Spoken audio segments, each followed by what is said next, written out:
A young mother is murdered in front of her children. That poor woman was butchered. It was horrendous. Her millionaire ex-husband is a suspect from the start. He just had that arrogance about him. You can't touch me. You're never going to get me. The investigation grinds on for 2 years as the suspect spends his days on the golf course. He would always say, well, she'll never leave me because if she does, I'll kill her. Investigate me as much as you want. I had nothing to do with this.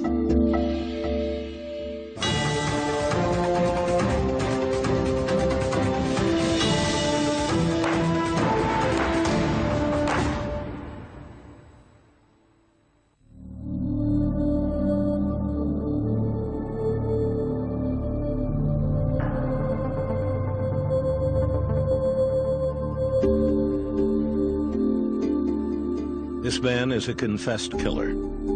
His name is Jose Del Toro. He is 26 years old, and he will be behind bars until he dies.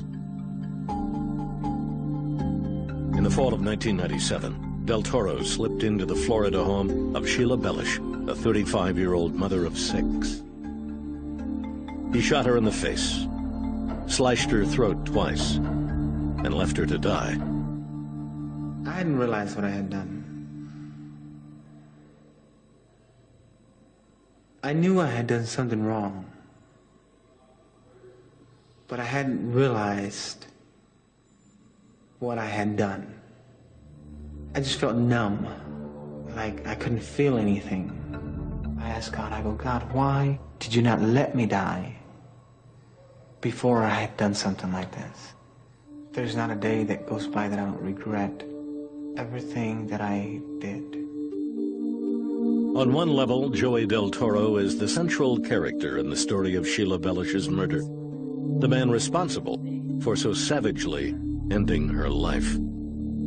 Yet at the same time, he is just a bit player, one link in a complicated plot that took 3 long years to untangle and started with the question, why would a 21-year-old from Texas travel over 1,000 miles to murder a Florida housewife?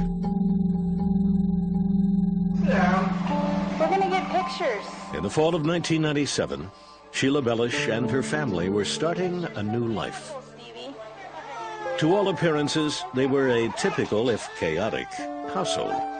Sheila and her husband, Jamie, had their hands full with 23-month-old quadruplets, along with Sheila's 2 daughters by her previous husband. But their circumstances were anything but ordinary. For nearly a decade, Sheila had been fighting a fierce custody battle with her ex-husband, San Antonio millionaire Alan Blackthorne. In September, the Bellushes had fled to this quiet subdivision in Sarasota, Florida, in the hopes of severing all ties to him. When we moved to Florida, I knew that we were definitely being very cautious. We tried to keep it between family and friends about where we were going. By November, Sheila and her family had settled into a comfortable routine. On the afternoon of Friday the 7th, 13-year-old Stevie Bellush was rushing home to tell her mother about a blossoming junior high crush. I had like this extra jump in my step, and I was just going to tell her about everything that happened at school that day. When Stevie walked in the house, she thought it was unusual that the quadruplets were sitting in the hallway crying. So I called my mom's name. She didn't answer. Stevie headed toward the laundry room, but stopped when she reached the kitchen. I saw like the trail of blood and the clothes everywhere and just the complete disarray of the kitchen.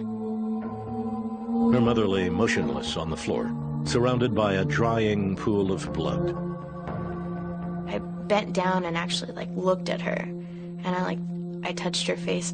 I kind of wanted to pick her up and hold her. I was like, no, I can't hold her. I can't touch anything. The distraught teenager called 911. My mom. Your mom what? My mom is dead. Okay, what makes you think that? There's blood all over the place and she has a cut on her neck. Then you can your phone. The 911 operator dispatched police and tried to calm Stevie. Okay, Stevie, we have help on the way, okay?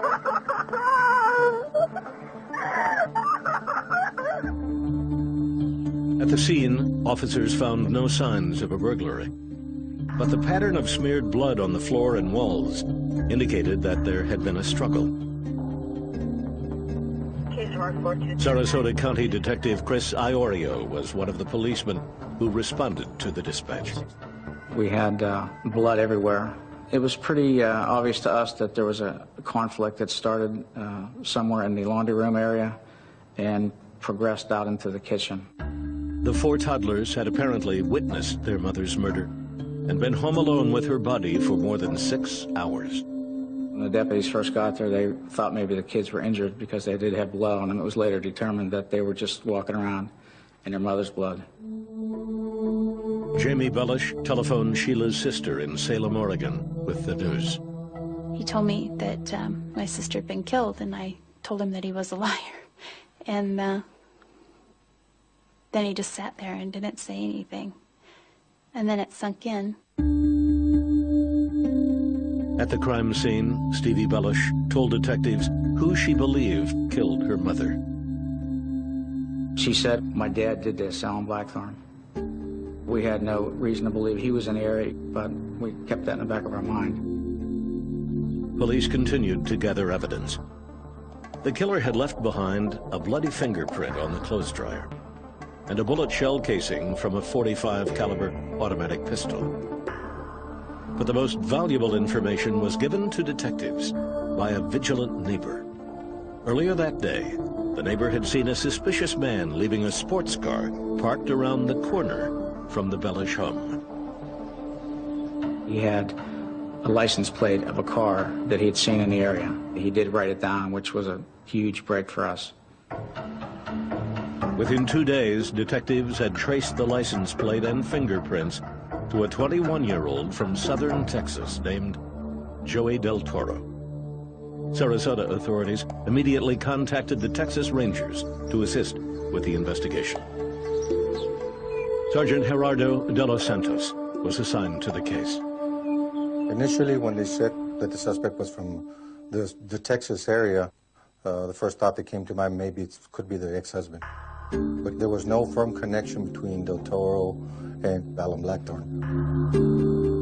Nor was there anything in Del Toro's background to indicate that he'd commit such a crime. His only significant prior conviction was for shoplifting. He was not a big-time criminal. A lot of girls, excellent football player, good-looking kid. That's basically what was coming from Jose Del Toro. It didn't take long for detectives to track down Del Toro's car, which was parked at his girlfriend's house in Austin. Inside the car, they discovered a wealth of evidence. The address and directions to the Bellush home, the camouflage clothing Del Toro had been seen wearing, and a .45 caliber handgun. We found his clothing with blood on it. We found some of Sheila's blood on the upholstery in the car. Just about everything you'd want to find, we found, which was nice. It was unreal. He was just leaving evidence everywhere. Yet the suspect himself was nowhere to be found. Detectives interviewed dozens of Del Toro's friends and family members, including his cousin, a 27-year-old golf caddy named Sammy Gonzalez. Gonzalez admitted that he had driven Del Toro to a San Antonio bus terminal and said that his cousin was headed for the Mexican border town of Laredo. But that was hardly the end of his story. Sammy was interviewed 3 or 4 times.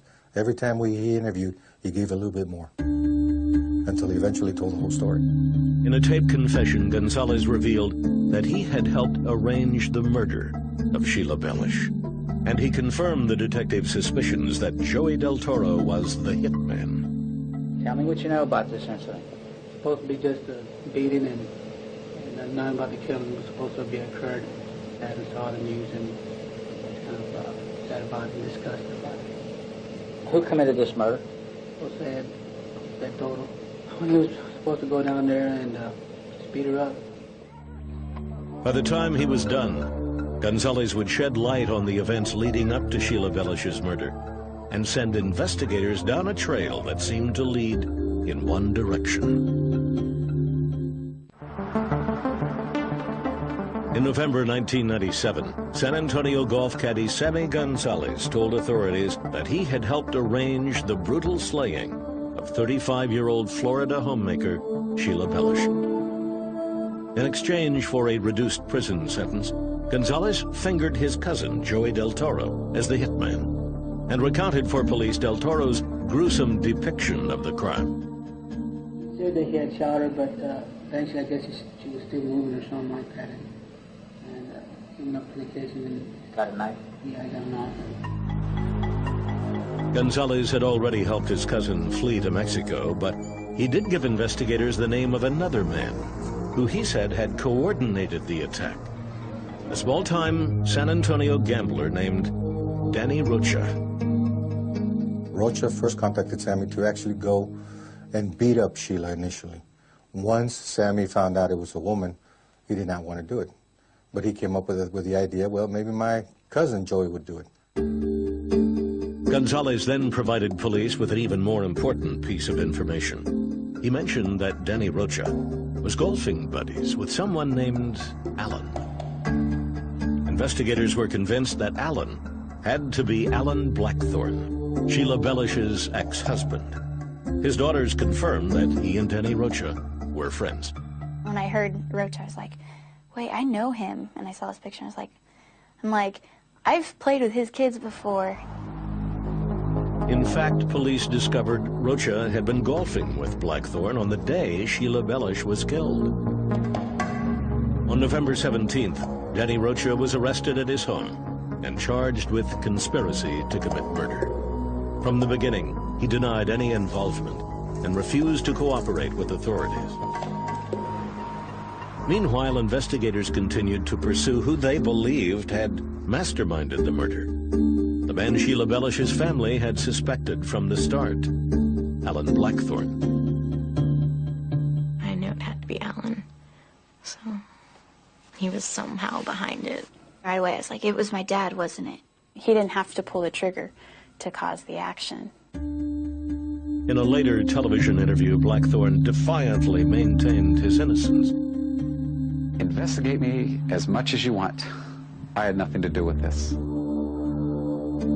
But as detectives dug into Sheila and Alan's past, they came to see her murder as the final act in a spiraling saga of domestic vengeance.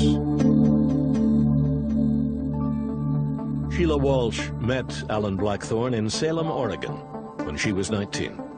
He was 27 and already going through his second divorce. Crime author Ann Rule spent a year and a half researching Sheila's life for a book she wrote on the case. He was every girl's ideal boyfriend. He was good-looking, he was smooth and seemingly successful, charismatic. The only one who really didn't like him was her sister Carrie, who saw something behind the perfect mask in Alan. He seemed like a really nice, likable guy, but then he had a very bad temper, and he was really quick to anger.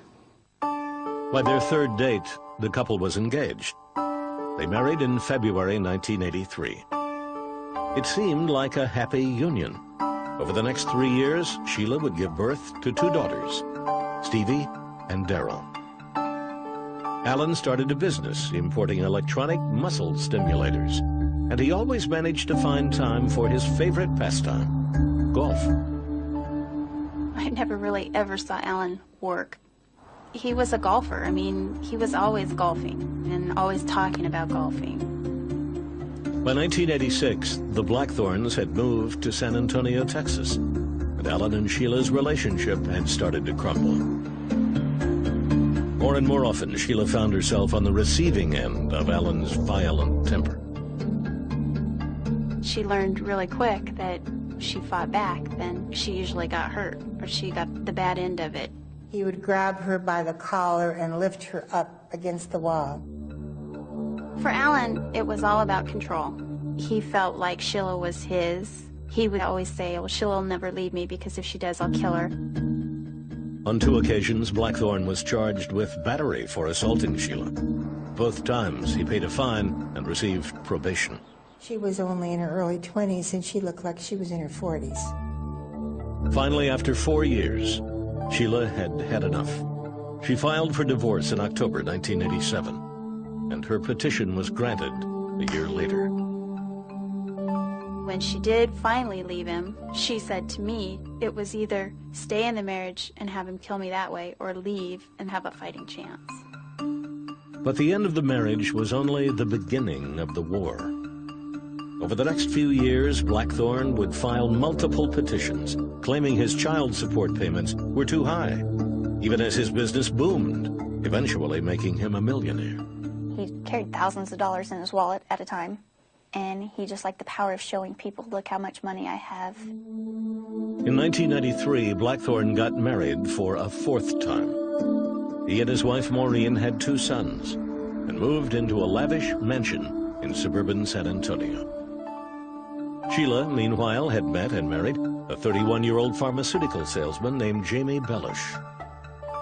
In 1995, she became a local celebrity when, through in vitro fertilization, she gave birth to quadruplets. But while her life seemed to be looking up, the courtroom combat continued.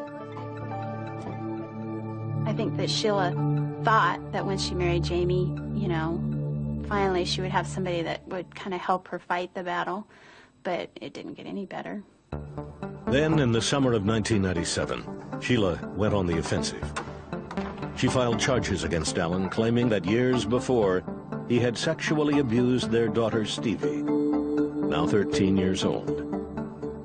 But the case never went to court. Sheila dropped the charges when Alan unexpectedly agreed to give up all parental rights to Stevie and Daryl.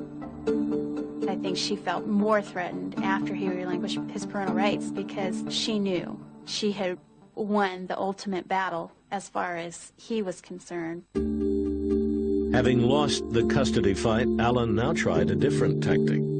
He convinced 12-year-old Daryl to press charges after an argument with her mother left her with a bruised leg.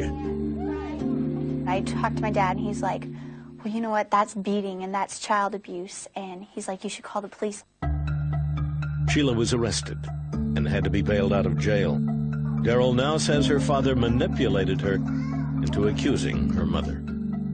When you can look back on it and you see really what happened, you know, it was I got punished for something that I did wrong that I deserved. In September 1997, the Bellush family abruptly moved to Sarasota, Florida, leaving no forwarding address. Blackthorne would later claim that their departure made no impact on him. I went out of my way to make sure that I had little to no contact. I didn't want any contact. I had moved on with my life. Police looking into Sheila's murder, however, had a very different view. They saw her sudden departure as the insult that pushed Alan Blackthorne over the edge. He hated to lose. I think the final straw was when he gave her parental rights and Sheila walked away with the kids. She had won, and that really, really got to him. And I think at that point he began a terrible plot to destroy Sheila. When we finally got into the investigation, everything led back to Alan Blackthorne. Blackthorne had maintained his innocence from day one. In a later interview with a Tampa TV station, he said he first learned of his ex-wife's murder from the evening news and was shocked to hear he was a suspect. We turned on the news, and the announcer came on and said, Sarasota police say the ex-husband did it. The search is on for the ex-husband. At that point, I mean, not only are you just kind of dumbfounded, but Maureen said, you know what, we better get a lawyer. Alan was obviously upset about it and obviously nervous about it, but knew that he had nothing to do with it and didn't feel that ultimately anything bad would happen to him as a result of it. While Blackthorne kept up his 5-day-a-week golfing schedule, police intensified their efforts to link him to the murder. The challenge was now to find evidence to connect it to, whether there be bank records, through phone toll records, interviewing other people, witnesses that might have been told about this plan. Investigators quickly discovered that just after Sheila's family had moved to Sarasota, leaving no forwarding address, Blackthorne methodically began tracking her down.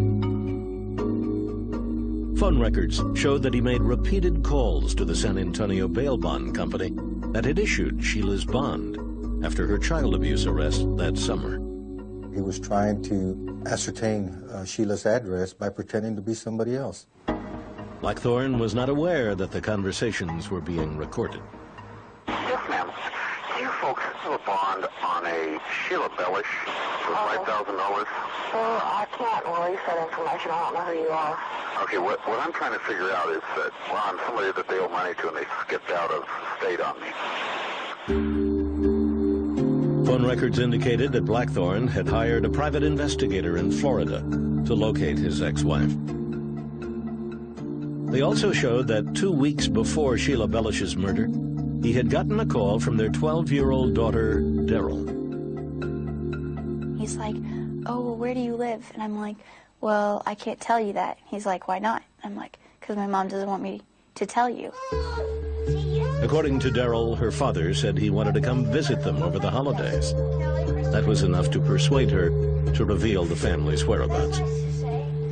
I told him where we lived. And he's like, okay, well, I can't wait till Christmas to come see you, and then never heard from him again. Even with the evidence they'd found against Blackthorne, prosecutors faced an uphill battle without the corroborating testimony of Danny Rocha.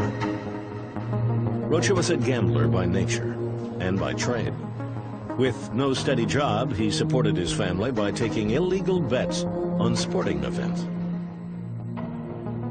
Danny always made it seem as if he was involved in something suspicious, you know? He always had that kind of demeanor. Rocha had met Alan Blackthorne in 1996 when the millionaire businessman was looking for a high-stakes golf game. Alan made no bones about the fact that he was a golf gambler, and Rocha made no bones about the fact that he was a golf hustler. And he laughed, as a matter of fact, about how much money he used to take from Alan. To authorities, Rocha was the key witness, the only person who could directly link Blackthorne to Sheila's murder. I don't have a copy. But Rocha wasn't playing ball. He wouldn't tell investigators anything unless prosecutors agreed to a severely reduced sentence. He wanted what we call a sweetheart deal. He believed that because he was the direct connection to Alan, he could plea bargain for a very, very low number of years to serve. But as time passed, Rocha grew increasingly bitter that he was in jail, but Alan Blackthorne was still free, as he made clear in this interview with a Tampa TV station. Here, I'm trying to do the right thing, and I'm trying to make a deal, and you know, he's back here in San Antonio, you know, playing golf 5 days a week. Prosecutors did have one powerful weapon against Rocha, his buddy Sammy Gonzalez's confession. They charged Rocha with conspiring to commit murder, even as his plea negotiations continued. On January 12, 1999, Rocha's trial began in Sarasota. 2 days later, he folded his hand.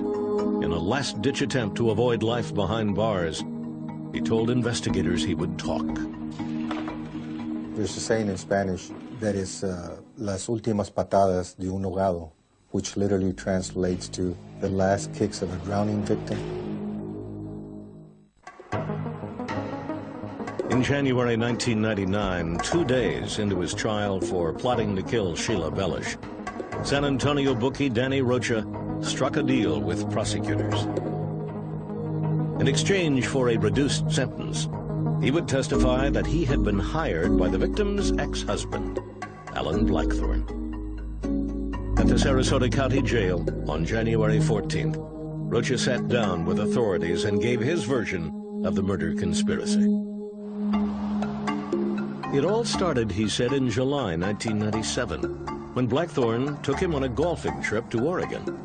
It was there, Rocha claimed, that the millionaire first approached him about hiring someone to beat up his ex-wife. According to Rocha, Blackthorne's aim soon escalated from injuring her to killing her. Danny would tell us through his conversation with Alan that, you know, if they beat her up, she could die, Alan. And Alan's response, so be it. Rocha said he solicited his friend Sammy Gonzalez, to make the hit. But there was a problem. Once Sammy found out that the target was going to be a woman, he backed down and said, I can't do this to a woman. Jose Del Toro, Gonzalez's cousin, was instead enlisted to carry out the hit.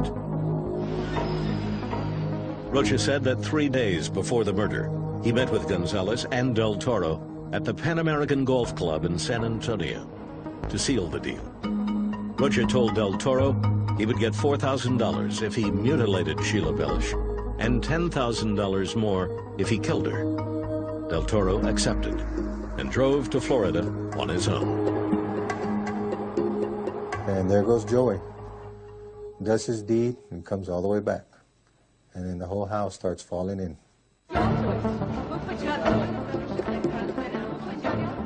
When Rocha was finished, detectives moved quickly to make sure his story checked out. They were able to corroborate much of it through evidence they had already uncovered.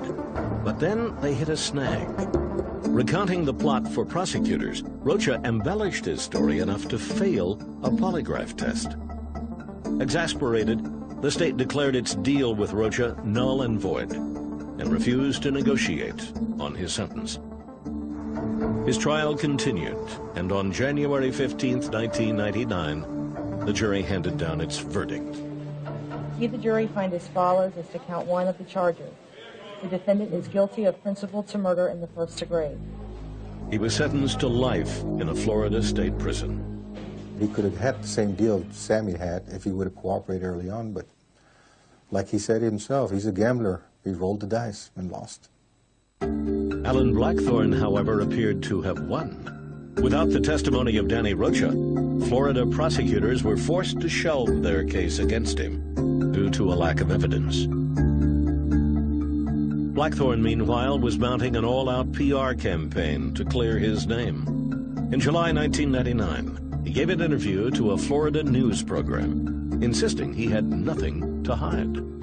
Everybody has said, oh, why is he staying so quiet? Why didn't he talk to the media? Why didn't he do this?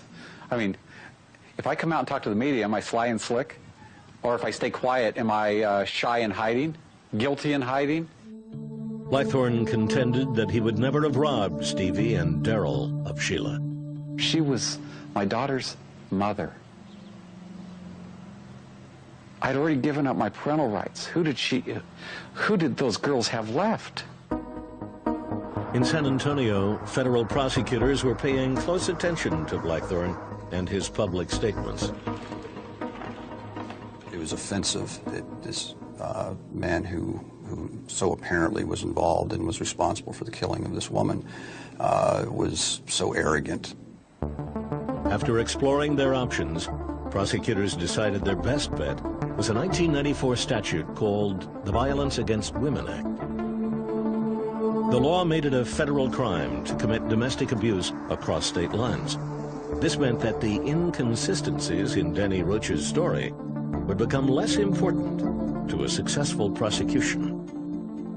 He had given various stories over the year and a half or so up till then. But under every version, Blackthorne was involved. Blackthorne was the cause of the act. Rocha, now serving life, agreed to testify. He hoped to be considered for a reduced sentence in exchange for his testimony linking Blackthorne to Sheila's murder. Rocha technically gave the authorities a case. In other words, liar or not, he said, Alan Blackthorne hired me to do this. On January 4th, 2000, more than 2 years after Sheila's death, Alan Blackthorne was charged with interstate domestic violence, as well as conspiracy to commit murder for hire. When law enforcement was finally ready to put the cuffs on him, they knew exactly where to go: the golf course. He just had that arrogance about him that you can't touch me, you're never going to get me. We did. On June 12, 2000, 1 week after his 45th birthday, Alan Blackthorne's trial began at the United States Federal Courthouse in San Antonio, Texas. Blackthorne stood accused of arranging the murder of his ex-wife, 35-year-old Sheila Bellush. He had been charged with interstate conspiracy to commit murder for hire and interstate domestic violence. Both charges carried a maximum sentence of life in prison. Assistant U.S. Attorney John Murphy led the prosecution's case. That poor woman was butchered, and 4 23-month-old babies wandered around their dead mother for probably 6 hours. It was horrendous. In his opening statement, Murphy sought to give jury members something he believed they needed to hear: a motive. He'd lost the final battle when he relinquished his parental rights to those children. He told Danny, "That bitch thinks she can outsmart me, but I'm going to show her." Again, demonstrating not only his hatred for her, but his lack of capacity to accept any kind of loss. He could not lose. The prosecution began by playing a tape of the 911 call made by the victim's teenage daughter, Stevie Bellush, when she discovered her mother's body.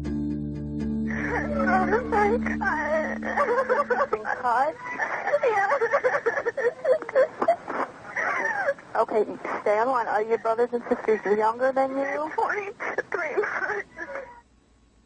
Imagine yourself being in her shoes. You know, you come home, your mother's on the floor, kitchen floor with blood all over. Soon after, the state called to the stand its problematic star witness, Danny Rocha, who was serving a life sentence for his part in the murder conspiracy. For hours, Rocha told the jurors of the plot outlined during his golf trip with Blackthorne in July 1997. He detailed how Blackthorne initially solicited him to mutilate Bellush, not kill her.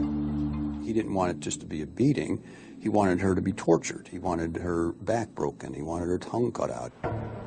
Rocha then explained how the plot came to involve two others, Sammy Gonzalez and Jose Del Toro, and how the $4,000 beating grew into the $14,000 murder. Alan said, "The best way to do it is if the body is never found. Tell them to bury her in the woods, dump her in the ocean, or feed her to the alligators. That only means one thing: kill her." Rocha's testimony was powerful, but it was also riddled with inconsistencies. Rocha had lied over and over again. How can anybody rely upon this witness to send this man to prison for the rest of his life? A lot of us jurors were going like, they better come with something else besides just this one guy. The defense used their cross-examination to introduce the crux of their argument, that Alan Blackthorne knew nothing about the murder plot, and that it was Danny Rocha who had arranged the whole thing. Rocha, they claimed, was motivated by a desire to strengthen his lucrative friendship with Blackthorne, and by Blackthorne's stories that his ex-wife had abused their children. Alan would complain that the children were being beaten and he felt terrible about it. And probably Rocha was thinking, if I can stop the beatings, Alan will love me. He was a schemer. And he had this idea that Alan Blackthorne was a very, very wealthy businessman and that Alan could be his ticket to financial success. Prosecutors responded by presenting evidence that after Sheila Bellush moved to Florida, Blackthorne had obsessively hunted her down. They introduced phone records that showed dozens of calls from Blackthorne to a Florida private eye. They also played the recorded telephone inquiries Blackthorne made to a bail bonds company during his search for Sheila. We had Alan's voice in this long telephone conversation telling all these outrageous lies. I'm just trying to figure out where out of state that they run. I don't know. We discuss anyone that would hurt a child. This is true. The defense countered that Blackthorne's lies to the bond agency were justified by his concern for his two daughters. If any of us felt that our kids were being physically abused, we'd lie to find out where they were so we could help them. Doesn't make him a murderer. But prosecutors pointed out that once Blackthorne learned where his ex-wife lived, he never spoke to his kids again, even after her murder. He was calling everywhere in Florida, trying to find Sheila Bellush. And once he got that address, all the calls stopped. When the defense presented its side, a confident Alan Blackthorne was eager to testify. There was no way that Alan Blackthorne wasn't going to take the stand. He was innocent, and he wanted to tell the jury that he was innocent. Blackthorne denied any involvement in his ex-wife's murder. His demeanor during cross-examination surprised prosecutor John Murphy. A man who had a reputation for a terrible temper remained completely cool, calm, and collected. He turned to the jury and he was so friendly and drawing them in as you know, we're here together and we all see this as a fake case. On June 29, 2000, the jury retreated for deliberations. It wasn't a slam dunk at all, and I remember wondering, is the jury going to buy this guy? After 33 hours, the jury returned with its verdict. There were 2 counts against Blackthorne: interstate conspiracy to commit murder for hire and interstate domestic violence. The jury's verdict was the same on both counts: guilty. His defense didn't hold any water, and the prosecution's story did. This guy's guilty. And I had no problem saying that. Still don't. I just kind of sat there and cried for a couple hours because I knew it was finally over and done with, and that everybody that needed to be was finally brought to justice. The 45-year-old millionaire was given 2 concurrent life sentences. The worst thing you could do to Alan Blackthorne is take away his golf game. And he's not playing golf now.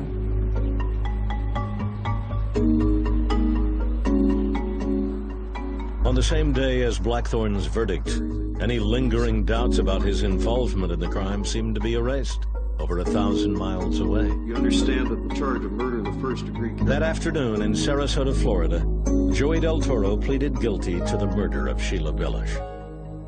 It had taken more than a year to extradite him from Mexico.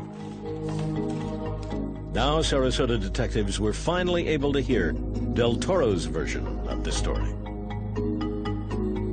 In a videotaped confession, the 24-year-old outlined the murder plot and confirmed Blackthorne's involvement once and for all.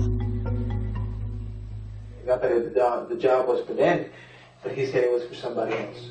And I go, okay, so I asked him, well, for who? And he says, well, I'm not supposed to tell you, but it's for a guy named Alan Blackthorne. The words that I received were that it would be better if she was dead. I knew that he was the one behind the whole thing because his name was mentioned by Sammy, his name was mentioned by Danny, and I just knew it. Del Toro told authorities he was led to believe that Sheila was abusing her children. They just made it seem as if she was the horrible person, and they made Alan Blackthorne seem like the innocent. The day of the murder, Del Toro said, he snuck into Sheila's house and watched her to see if what he'd been told was true. But what he saw was, quote, a loving, caring mother.